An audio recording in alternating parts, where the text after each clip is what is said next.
Hey there, it's Ian Koniak, and today I'm going to introduce you to Stoicism. The reason Stoicism is so important, and especially for sales reps, is because sales is a roller coaster. There's a lot of ups and downs. There's a lot of uncertain things that happen in deals, at companies. Right now we're seeing it more than ever.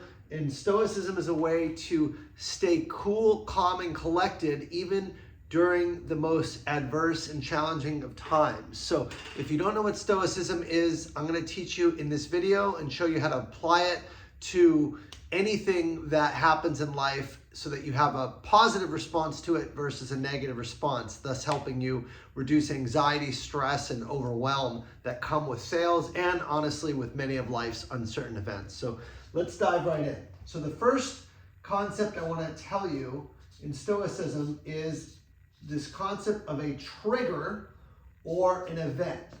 And a trigger or an event is something that happens that causes a reaction. So think of the trigger as the stimulus, and then your response is the action, right? So the action of the response is here. Well, the idea behind Stoicism is that there's a space between a trigger and a response. And when you can be aware of that space between and understand it and pause, that can actually influence how you respond. So let's give a couple examples of this. So everyone can relate to this. Hopefully, if you can relate. The trigger is that you lost a deal, a large deal, let's say a big deal. Okay, lost a big deal. And there's two ways to react to it. There's a negative reaction, which we're going to put here, and there's a positive reaction, which we're going to put here, okay? But for most people, losing a deal is a pretty damn difficult, negative, hard event. Let's just say it's $1 million deal and you would have been paid $100,000, $200,000 commission, so it's really consequential for you and your family. So that's the trigger and event, okay? Now, what you need to know is this next column is the thought or the belief or the story that you tell yourself when this happens, okay? The next column after that, I'm going to just make this here so you can kind of see what these are. The next column after this is the feeling or the emotion. So this is the space in between the trigger and the response. And this is where Stoicism really, really helps in so many events. So the idea behind Stoicism is that nothing is good or bad. It's our thoughts and beliefs which make it so. Anyone who follows Shakespeare or Hamlet will recognize that. It's nothing good or bad. It's only our thoughts or beliefs that make it so. Now that might be a hard pill to swallow, but let me elaborate and show you what I mean by this for many of us, okay? Lost a big deal. Seems like it's bad. Is it? Let's find out. So the thought or the story that most people will have will be negative, okay? The thought is, oh shit, right? This sucks. How am I gonna make quota? Is sales for me? I'm not going to write everything down. But let's just say this deal was done in Q4. And now you have no way to hit quota. Am I going to get fired? I suck. I lost the deal. I'm not good enough. I can go on and on and on. These are the thoughts and the stories that we attach to the event of losing a big deal, which creates a feeling. What's the feeling that would come from this? Angry, anxious, worried about your job, stressed, okay? All legitimate feelings. But the feelings are coming from the thoughts. I'm not good enough. How am I going to make quota? I could get fired. Real thoughts. But those are just stories, okay? The action and the response to these thoughts and worry is you might start looking for a new job. You might take it out on your family, right? So less present. You might get depressed. If you struggle with addictive tendencies, you might go into addictive behaviors to escape, right? Another feeling is overwhelmed. So all of this is a result. And what happens is your actions, well, you yell at your kids, or you stop working because you give up, right? Or, again, looking for a job because you don't want to get fired, you want to get ahead of it. These are all the actions that you're taking, none of which are actually going to help you get the result you want, which is to overachieve. Okay? So this is the negative charge from a negative story. Now let's take the same story. Actually, this happened to me. I once lost a $47 million deal. And I'll tell you, all kinds of stuff happened, right? In my life. My father died. Super potentially negative event. My wife almost left me from addiction problems. Let's see what else. My quota doubled when I was at Salesforce. So I essentially got a 50% pay cut. All of these events I turned into monumental victories. With my wife almost leaving, I got sober, fixed my marriage. We have the best relationship we've ever had 3 years later.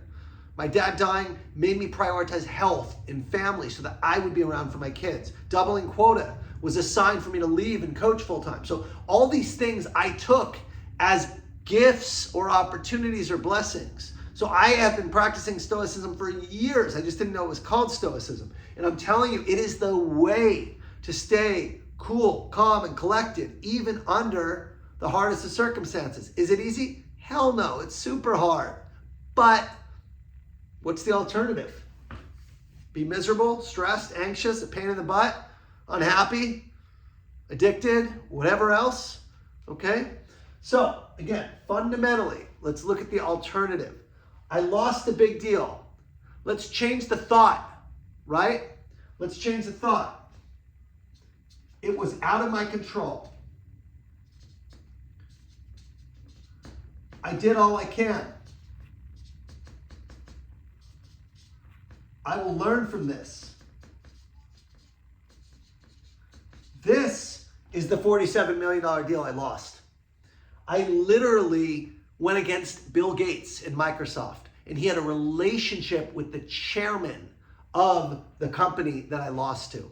And they got involved and had to basically look at Microsoft. I didn't end up losing. It was a no decision, which is still a loss. They didn't go with Microsoft either. But the point is, I had done everything I can. I had the CEO support, and the chairman got involved at the parent company. And what did I do? Well, I learned. I had to get even higher. I had to multi-thread. That will never happen again for large deals. I'm so paranoid about who I'm talking to, make sure I'm in front of all the right people and assessing risks in any deal. So I learned from it. Okay, but at the time, it was this is really hard, but it's a learning opportunity. And you know what? I'm still alive. I still got my family. Life is still good. I'm still blessed. Yeah, that would have been nice, but it's not the end of the world. Okay, and that's the truth.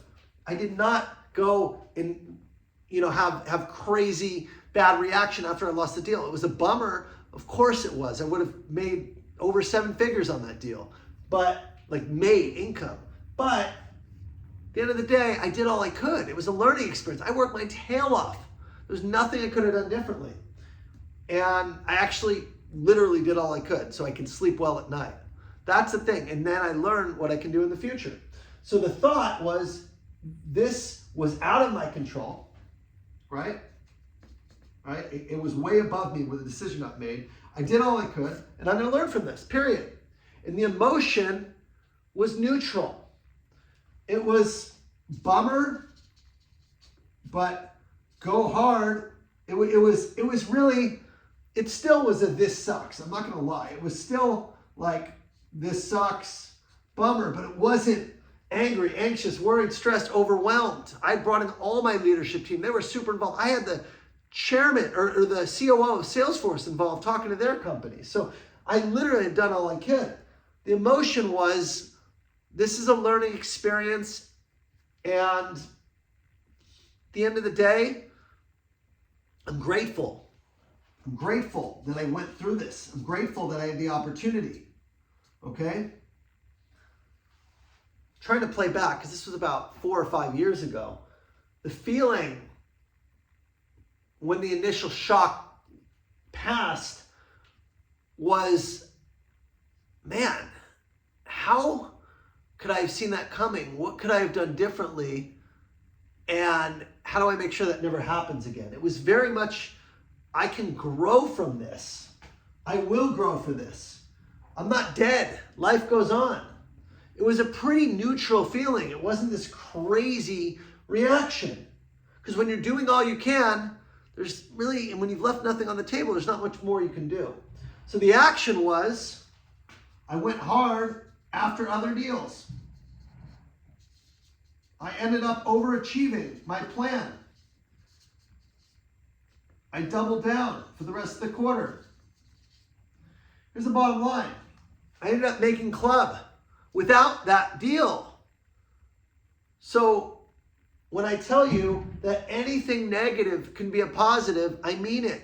I can go on and on and on. The other example I said is they doubled my quota.